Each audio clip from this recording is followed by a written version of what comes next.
컨셔스9은 노숙인을 전문적으로 지지하고 그들에게 어려움이 있을 때 도움을 주는 유튜브 채널입니다. 서울역 노숙인 수는 3,000여 명에 달합니다.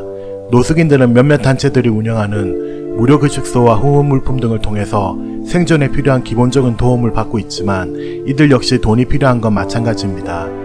컨셔스9은 그동안 노숙인을 지지하면서 이들이 일용직 일자리 등을 통해 돈을 벌기도 하지만 일명 짤짤이 술래, 구걸 등 다양한 방법으로 돈을 버는 사례가 적지 않음을 알게 되었습니다.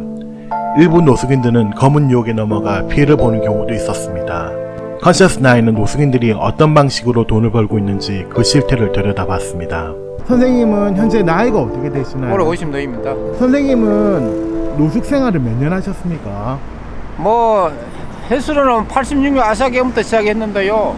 네. 그 중간에 한 번씩 이제 일도 나가고 원래 전적이 또 요리사였어요. 네. 월요일 빼는 화요일부터 주일까지 우리 코스가 있어요. 이 짤따리 코스라 그래요, 일명이야.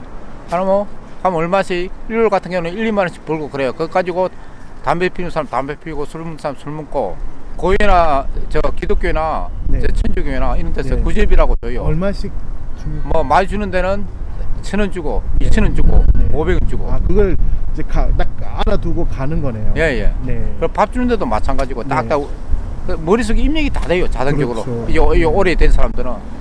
짤짤이 받는 거는 짤짤이고 네.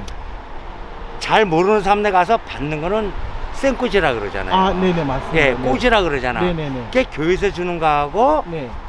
다니면서 받는 건 틀려요. 그렇죠. 예, 근데 우리가 대합실에서도 좋은 사람 만나면 어머니, 아버님 배고파야 그러면 10,000원, 20,000원 주는 사람들이 있어. 그거는 우리가 꼬지야, 그건. 요즘에 짤짤이가 있습니까? 짤짤이 지금 있어요. 있는데 네네네. 코로나 때문에 네. 많이 교회에서 오지 말라고 하는데 네. 그래도 가면은 밖에서 주는 데는 이렇게 줘요. 아. 500원, 300원, 1,000원씩 주는 데 있어요. 네네네네. 있는데 네.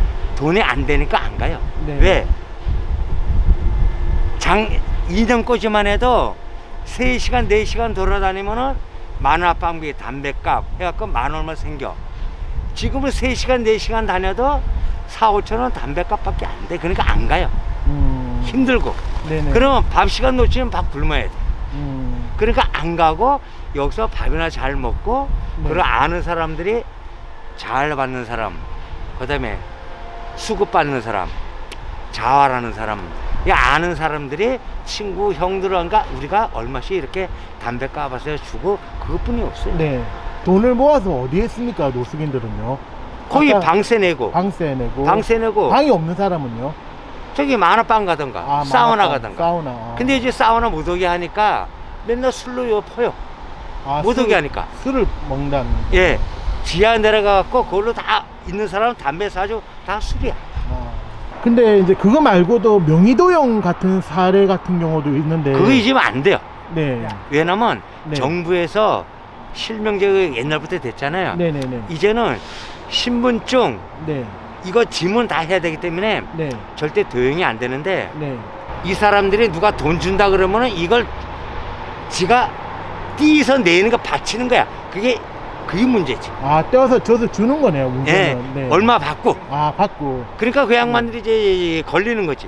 신용불량으로. 아, 그 제일 안 좋은 경우네. 예, 그렇지만 인감 하나 띄지면 50만 원씩 깨면 띄죠. 당장 네. 50만 원 때문에. 네네. 그러면 그 사람은 그거 갖다가 몇 천만 원씩 차 빼고 다 해먹어. 그러니까요. 예. 완전 신용을 담보로 하는 예. 거니까. 네. 그래갖고 이 사람들이 숙자들이 네. 걸리는 게 많아. 그래갖고 왜? 그러니까 이 숙자들이 그런 게 신용불량에 많이 걸려요 지금. 네. 신용 불량자 맞습니까? 지금? 여기 거의 80%가 다 그 명의도용 때문에. 예, 명의. 컨셔스9은 노숙인들로부터 다양한 돈을 버는 방법을 들어봤습니다. 이 과정에서 명의도용 등으로 피해를 보는 노숙인들도 있었습니다. 그렇다면 노숙인들은 스스로 제기를 하면서 안전하게 돈을 버는 방법은 없을까요? 노숙인들이 자신의 명의를 빌려줘가지고 명의도용을 당하는 사례가 빈번하다고 얘기를 하시더라고요. 제가 만나본 분 중에 그렇게 명의도용으로 사기 피해를 입은 분들이 혹은 이제 경찰서에 입건이라 해야 되나요? 그런 사건이 잡혀 있는 분들이 제법 많이 봤습니다. 그런데 그게 이제 각자의 상황과 처한 형편에 따라서 다르기 때문에 노숙인 분들이 돈이 필요해서 명의를 줬다라기보다도 피해를 입은 경우도 참 많이 있습니다. 노숙인을 이용해서 범죄의 대상으로 삼는 일반인들도 참 많이 있거든요. 그래서 케이스마다 좀 다르다라고 볼 수 있습니다. 네. 그래서 어떻게 하면 노숙인들이 좀 긍정적으로, 안정적으로 이렇게 자신이 필요한 돈을 벌 수가 있을까요? 우선은 이제 저희가 다시석이나 아니면 브릿지 센터 같은 자활 기관에서 하는 프로그램에 참여할 수 있는데요. 사실 그런 곳에서는 인원 제한이 있습니다. 그렇게 많이 뽑지도 않고요. 그리고 그 주변에 미리 이제 리스트를 만들어서 대기자도 많기 때문에 사실 힘이 듭니다. 그래서 노숙인 분들을 향한 좀 더 사회적인 시설이나 그리고 재활기관에서 좀 더 많은 프로그램, 그리고 도울 수 있는 좀 더 많은 방법들을 제공해 주면 참 좋겠다라고 항상 생각하고 있습니다.